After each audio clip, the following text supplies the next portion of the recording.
Hi guys, my name is Lois and today I'm going to help you with how to approach your forward folds in your practice. For those of you that are quite strong or tight in the legs, this can feel really difficult at first. So I'm going to help you figure out how to approach these poses, what's the movement you're trying to make and what you're looking to feel, which will hopefully help you develop and move a little deeper much quicker.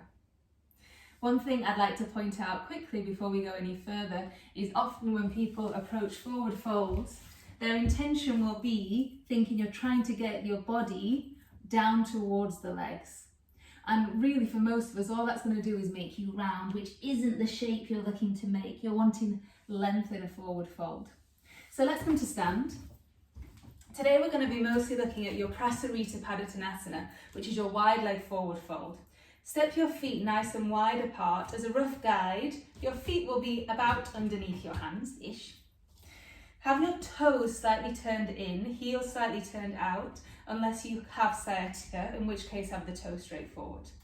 Let's have some engagement through the legs. So you're going to press the outside of the feet into the floor, so the little toe side of the feet. So legs are strong. And then really side on, it can be really useful to film yourself so you can feel this. So you're pressing the outside of the feet down. What I don't usually do is lean back and stick your bum out. Keep the weight in the toes and then bend your knees a little and you're hinging from the hip. Probably the most important bit of information I'm going to give you today is thinking about your sit bones.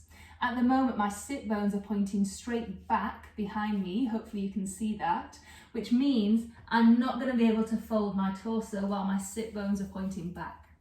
So if you are here, if you're parallel to the floor with the torso and you can't go any further, stop thinking about the spine, trying to make that move. You're trying to lift the hips. So hopefully you can see the difference.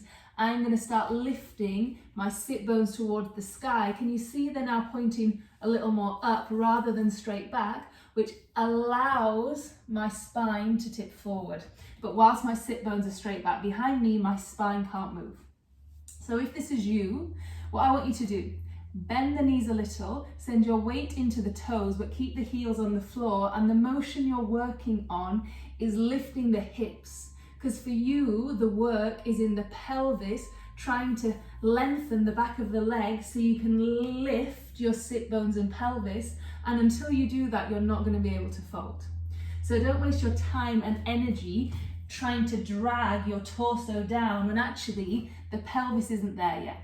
So with me, you can have the hands on the floor or the outside of the feet, bend the knees, take the weight into the toes, and for you, the movement is you're trying to work on that lifting of the sit bone towards the sky. This might take you days, weeks, months, years, be patient, but focus. So you're pressing the heels down and lifting the sit bones up. Use your phone or your camera so you can get some feedback to see what's happening in the pelvis. Those of you that have managed to get that tip in the pelvis, so you're quite comfortable that you're lifting the sit bone towards the sky rather than straight back behind you. Now the work, again, I'm never trying to send my torso towards my legs. What I'm trying to do now is press my chest towards the floor. So I'm getting a lift up in the legs and I am drawing my chest forward towards the floor as I keep my shoulders away from the ears, and importantly I'm not leaning back. Keep the weight forward. So think as you're folding forward, you don't want to lean back. I'm folding forward, lean forward a little. So together, so either you're going to try and lift your sit bones to the sky. If you're comfortable with that, your work is pushing the chest towards the floor as you keep the shoulders down the back.